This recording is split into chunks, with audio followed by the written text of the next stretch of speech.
If Jake Paul knocks out Anthony Joshua, this will be the biggest upset in boxing history.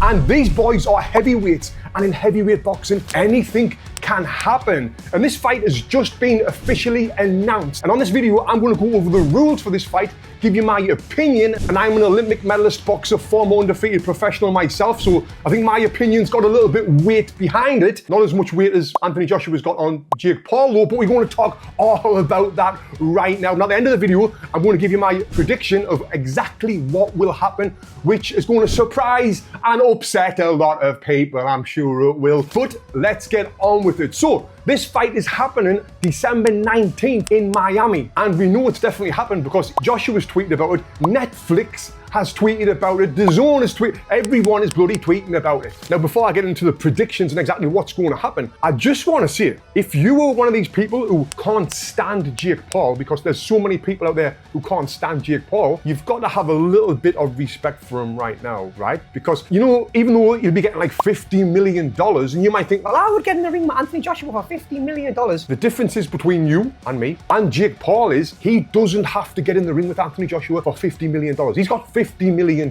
So for him to do this, get on the biggest stage in the world, which is Netflix, and fight a 2-time heavyweight world champion, you've got to have a big, giant set of balls, right? Now you might think, well, look, Anthony Joshua's 36 years old. He's past it. No, mate. Alexander Usyk, who's the world heavyweight champion now, probably the pound-for-pound best fighter in the world at heavyweight, is 38 years old. If you look at history over time, a lot of heavyweights seem to prime as they get older. Now, a problem for Anthony Joshua is his activity. He's only fought twice in 2 years, and one of them he got knocked out off Daniel Dubois. That was his last fight, and a lot of people say you can only judge a fighter's quality from their last fight. And then the fight before that was a win, but it was a win against Francis Ngannou. Francis Ngannou, if you know, he was the UFC heavyweight who's not a real boxer, and he only had one fight before that boxing fight, what he lost as well. So that's his activity in boxing. Now Jake Paul, on the other hand, looking at his box rec, he's had 6 fights since 2023, and one of them was against Mike Tyson. But we all seen what happened in that fight. Mike Tyson was well past his prime. Where Anthony Joshua, on the other hand, is, but I'm not going to say he's coming into his prime because he had some great wins earlier on in his career before he lost to Usyk twice. And by the way, when he did lose to Usyk, the last one was a split decision. It was a pretty close fight. So now this fight is matched, and I just want to look at the tail of the tape. Now looking at the age difference, we've got 28 years old compared to 36 years old. So I guess the advantage there goes a little bit towards Jake Paul. 28-year-old is better than a 36-year-old. But that being said, we've got talking about experience and everything else, what comes with being 36 years old at Anthony Joshua's level. And then, like I mentioned, the heavyweights kind of seem to prime a little bit older. Now come down to the height and the weight. This is the big one. 6'1" versus 6'6". 200 pound versus 252 pound. We got a 252 pounder in Anthony Joshua. The reach advantage is a lot, which we would expect. Amateur fights, we can see that Jake's only had one, where AJ's had 43, but 43 of them are including at the highest level, Olympic level.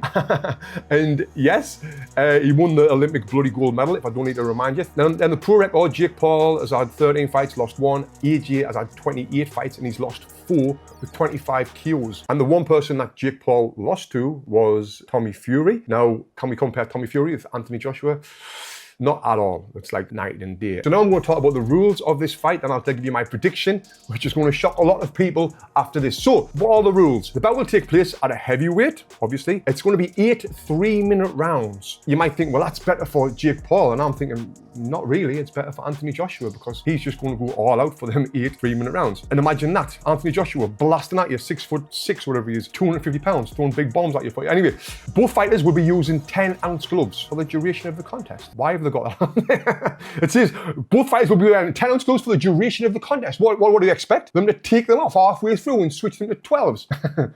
But I guess these days, anything happens in boxing, right? The boys will follow similar rules to Jake Paul and Mike Tyson in November, but that fight was 8 2-minute rounds and 14-ounce gloves. Not similar if it's smaller gloves and 2-minute rounds. Who wrote this for DAZN? It marks the first time Joshua will have contested less than 10 rounds since 2015. The contest is a professional bout and will go on the boys' records. But that being said, this is heavyweight boxing. Anything can happen. I'm going to give you my prediction right now. Now, we just want to see it because there's a lot of hate out here on influencer boxing. A lot of people have got different opinions opinions on boxing these days. But I want to ask you, do you box? Do you train boxing yourself? Well, if you do, you will understand that footwork is the most important thing in boxing. If your feet is not right, nothing is right. And right now I'm doing a massive Black Friday sale on my Footwork Boxing Academy, where I teach you some Olympic level boxing training tips and drills that will help you reach your full potential in boxing. You can scan here or click the link below, go to boxingfitness.com/footwork, and you'll see all of the details there for this great Black Friday sale. Now, who do I think is going to win